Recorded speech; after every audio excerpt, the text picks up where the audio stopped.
Tradicionalmente, las grandes empresas se organizaban a través de grupos de sociedades, donde una holding controlaba distintas subsidiarias en una estructura jerárquica. Este modelo fue eficiente durante décadas porque permitía controlar operaciones y expandirse internacionalmente, además de que, según Ramírez Otero, representaba la forma de concentración empresarial preferida por los operadores jurídicos. Sin embargo, hoy enfrenta una crisis. Es costoso, rígido y lento frente a mercados digitales que cambian constantemente. En contraste, los e-marketplaces permiten conectar empresas, proveedores y clientes sin necesidad de integrarlos jurídicamente, lo que reduce costos y aumenta la flexibilidad.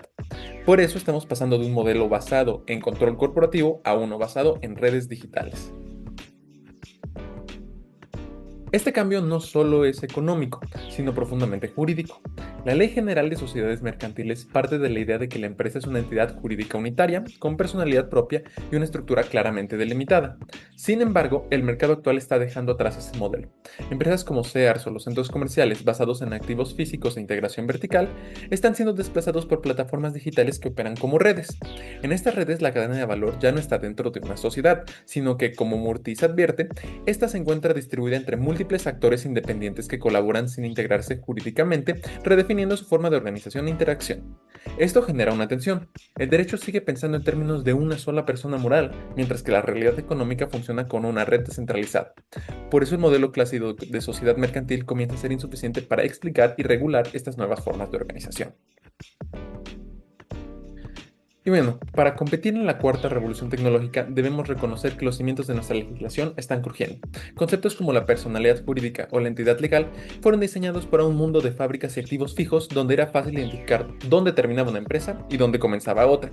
En este mismo sentido, la figura del propietario aparente resulta insuficiente dada la opacidad de los marketplaces, evidenciando la necesidad de la implementación de mecanismos de transparencia y cooperación para identificar efectivamente al beneficiario real e instando la rendición de cuentas en redes globales.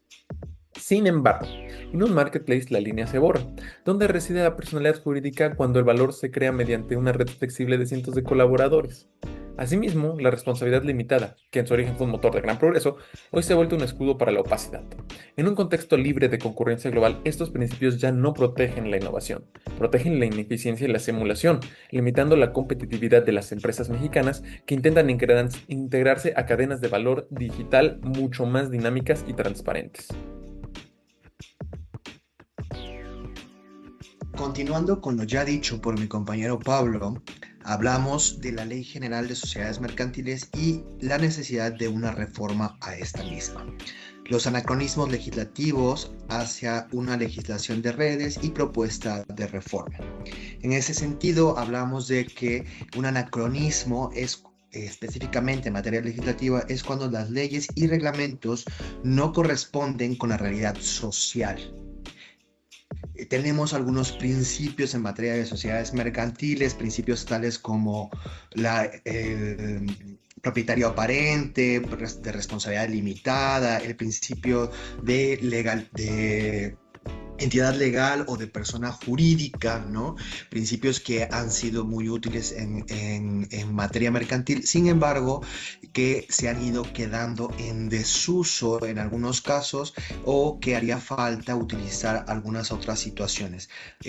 Y es de ahí que viene la parte de algunas sociedades que hoy en día siguen existiendo en nuestra Ley General de Sociedades Mercantiles y que en realidad en el día a día, en el uso diario, no se utilizan, ya no se constituyen sociedades como la sociedad en nombre colectivo o la sociedad en comandita simple, ¿no? Entre otras. Tenemos fórmulas societarias que correspondan a la realidad y esa sería una de las propuestas, ¿no? Que corresponda a la realidad social mercantil, económica que se está utilizando en el siglo XXI y por ende, en ese sentido es que inclusive el legislador creó esta figura como la sociedad por acciones simplificadas, las SAS, ¿no? Para dar esa celeridad a que existan figuras más reales al comercio actual, ¿no?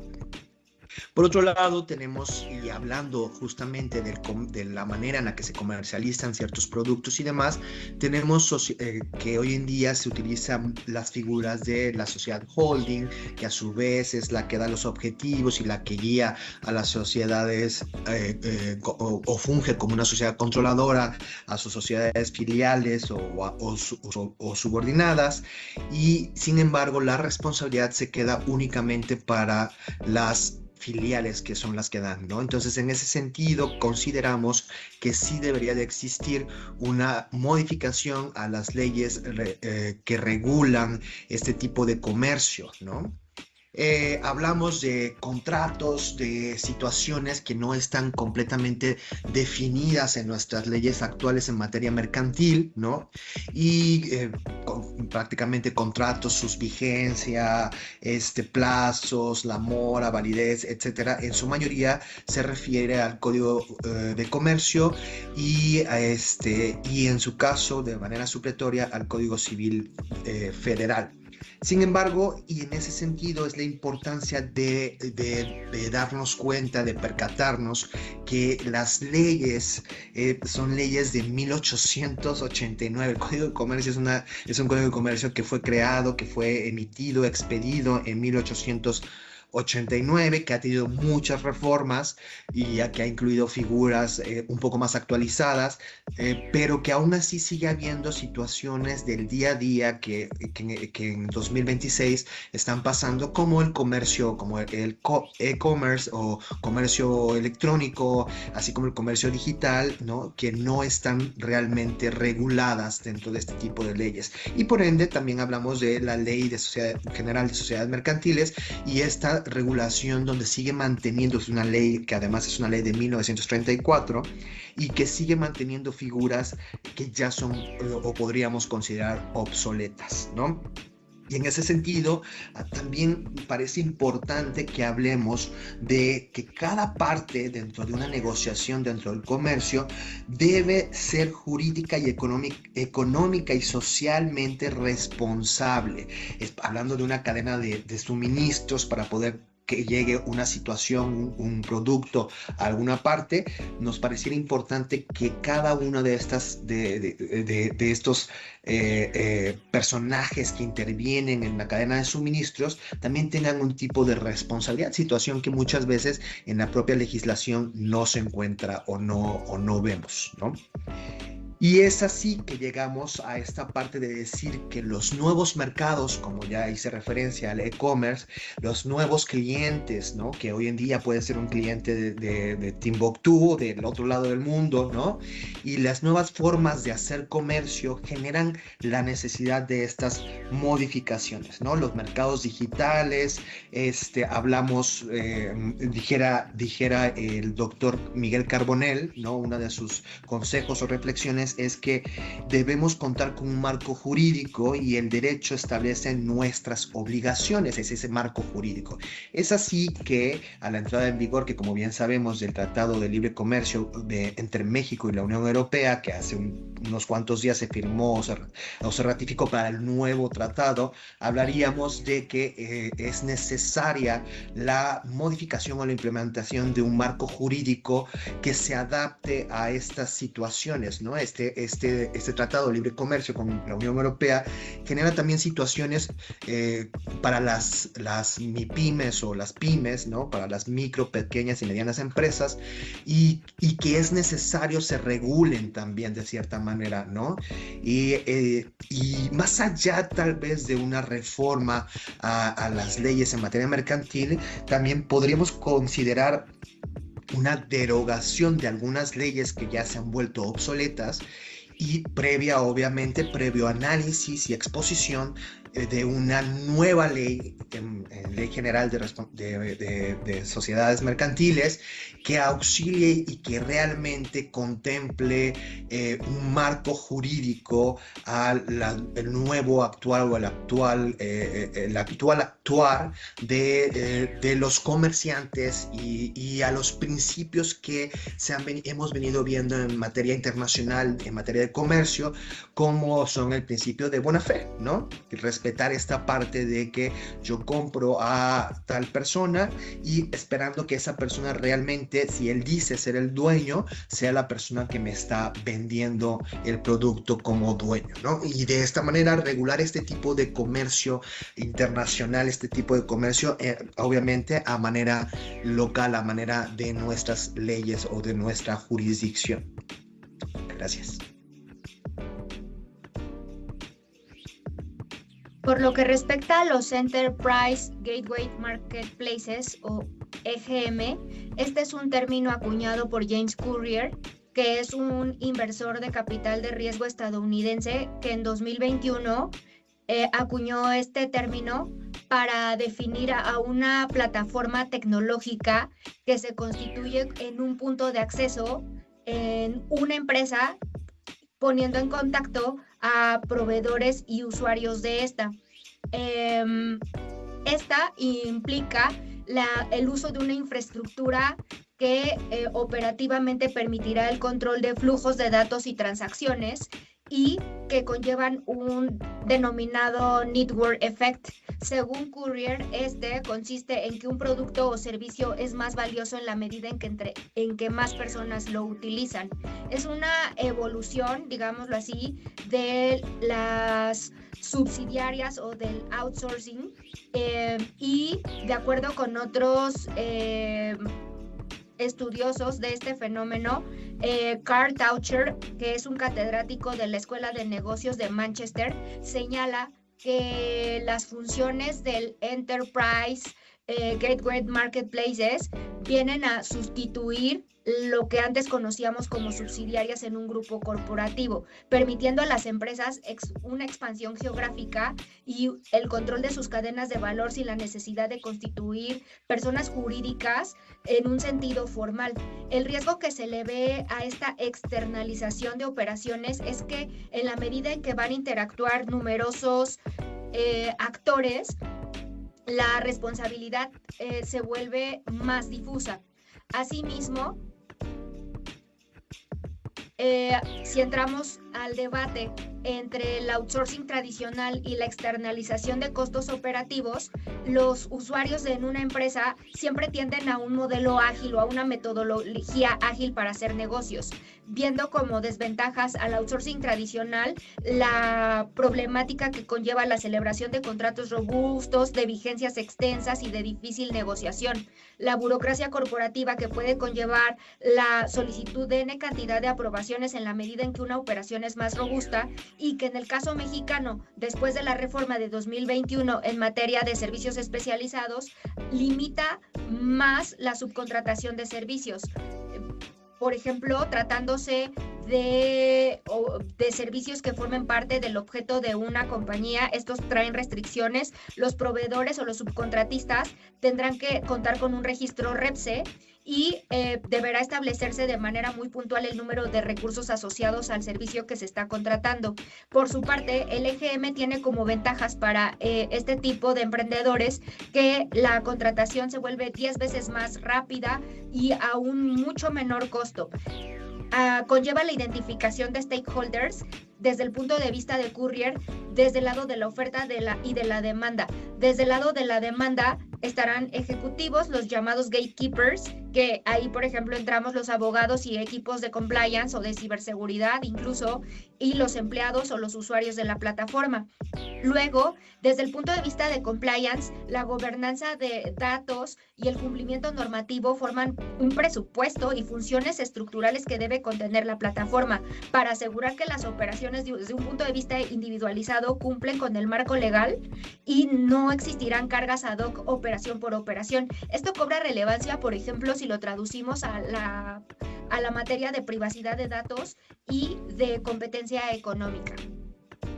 El vacío de las holdings en México se traduce en esta falta de reconocimiento del fenómeno por parte de la Ley General de Sociedades Mercantiles. No existe per se un reconocimiento de los grupos societarios en esta legislación en materia societaria. Existen algunas disposiciones dispersas en algunas otras regulaciones propias de ciertos sectores como el financiero, pero que no están o no operan de manera sistemática, como la ley para regular las agrupaciones financieras, la ley del mercado de valores, la ley del impuesto sobre la renta, el Código Fiscal de la Federación y la ley de concursos mercantiles. Cuando hablamos de grupos societarios, es importante mencionar que en esta constitución o en esta agrupación pueden haber las denominadas sociedades de papel, que también es otro fenómeno que bien puede descansar en una sociedad legalmente constituida y registrada, pero que propiamente carece de una sustancia económica real, no tiene activos, no tiene empleados, no tiene una actividad genuina y que es creada únicamente para absorber riesgos, para aislar pasivos, para operar con sus utilidades o pérdidas según lo determine una holding e incluso para emitir comprobantes sobre operaciones simuladas que tienen consecuencias en materia fiscal al ser denominadas como EDOs o como EFOs, según sean entidades destinadas a emitir comprobantes de operaciones simuladas para deducirlos o para facturarlos.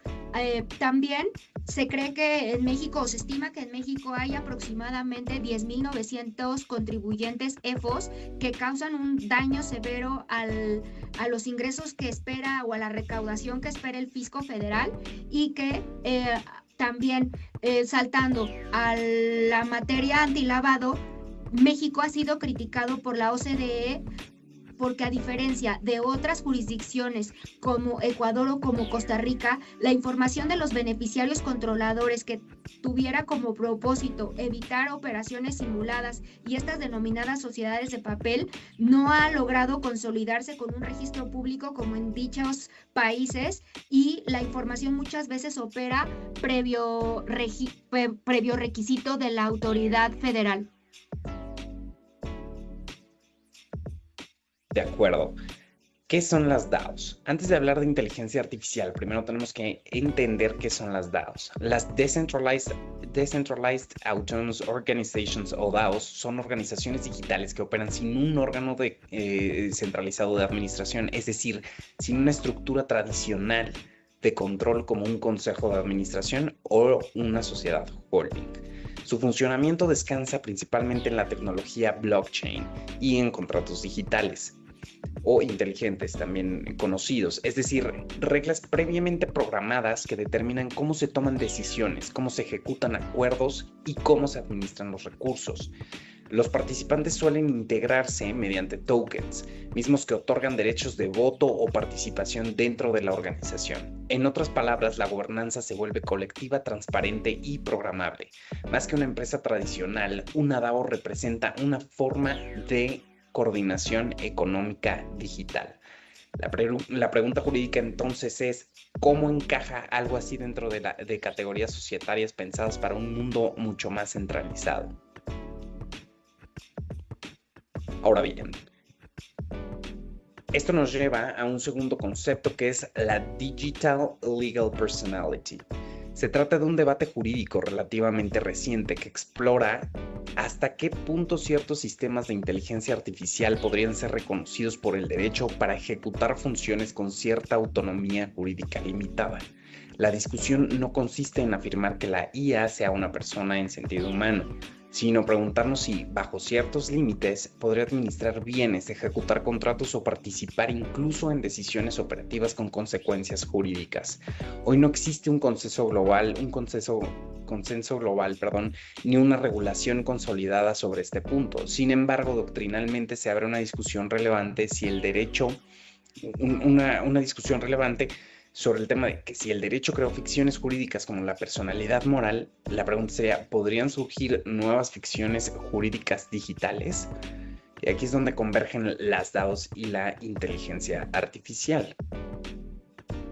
Imaginemos que una DAO, cuyos miembros ya votaron un proyecto y aprobaron destinar recursos a determinada inversión o proyecto, En una estructura tradicional, alguien tendría que revisar la votación, validar resultados, autorizar pagos y por lo tanto ejecutar decisiones administrativas. En cambio, dentro de una DAO asistida por inteligencia artificial, esta última podría interpretar automáticamente la votación, el sentido de la misma, verificar el cumplimiento de reglas programadas y por lo tanto ejecutar el contrato inteligente correspondiente.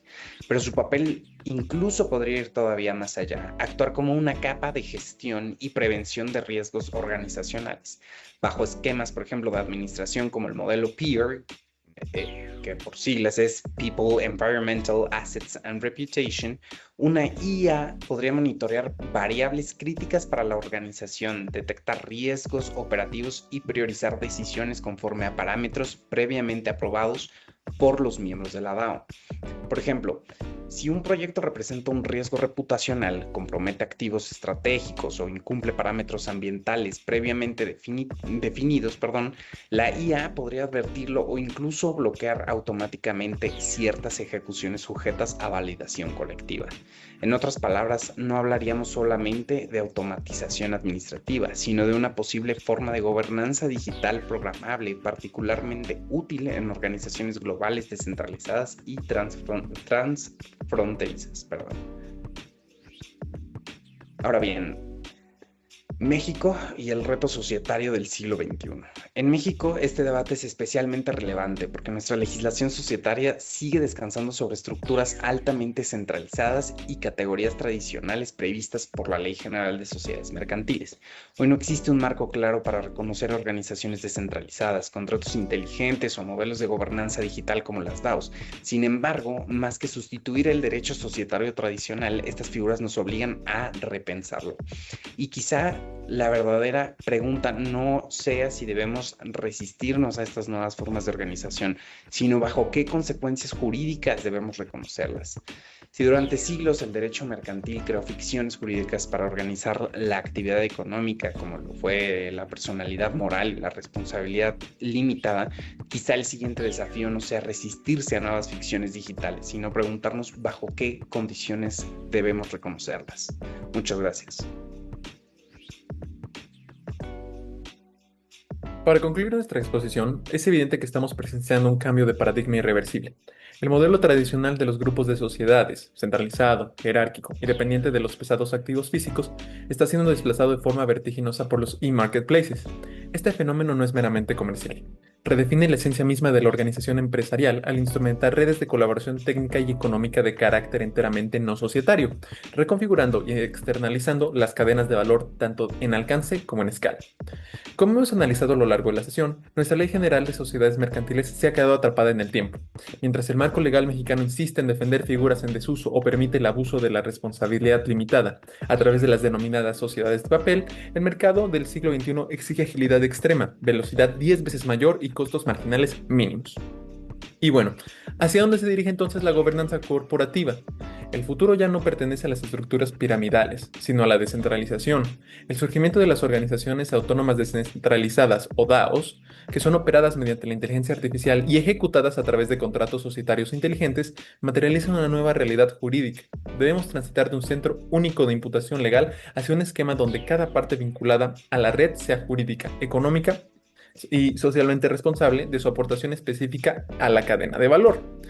Si México pretende ser un actor competitivo en un contexto de libre concurrencia global, alterado por la cuarta revolución tecnológica, el legislador debe abandonar los viejos dogmas de la entidad legal rígida. Urge un marco normativo que reconozca los contratos por vinculación, las redes flexibles y la automatización algorítmica. El mercado ya evolucionó. El derecho mexicano no puede quedarse atrás.